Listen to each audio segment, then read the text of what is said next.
Ovarian cancer অথবা ডিম্বাশয়ের cancer বলে থাকি আমরা বাংলায়। এখন ফিমেল রিপ্রোডাক্টিভ অর্গানসের মধ্যে 3টা অর্গান আছে আমরা যেগুলোকে বলে থাকি জরায়ু, দ্যাট ইজ ইউটেরাস,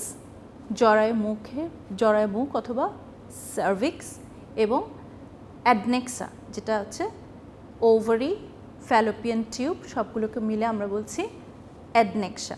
তো ওখানে যে ওভারি আছে, জরায়ুর দুই পাশে দুটো ওভারি আছে, তার সাথে ফ্যালোপিয়ান টিউব দিয়ে কানেক্টেড করা আছে এই ওভারির সাথে ইউটেরাসে।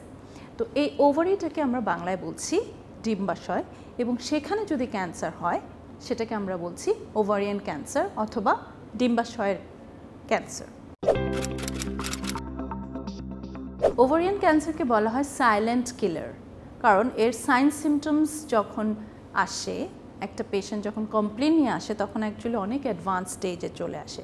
খুব আর্লি স্টেজে কিন্তু আমাদের পেশেন্টরা খুবই কমই আসে, কারণ অ্যাকচুয়ালি পেশেন্টরা বুঝতেই পারে না যে তার কোনো সাইন সিমটমই আসলে তেমন থাকে না যে এত বড় একটা রোগ তার ভেতরে আছে সেটা সে বুঝতে পারে। সো এটা যখন আসে তখন অনেক অ্যাডভান্সড হয়ে যায়।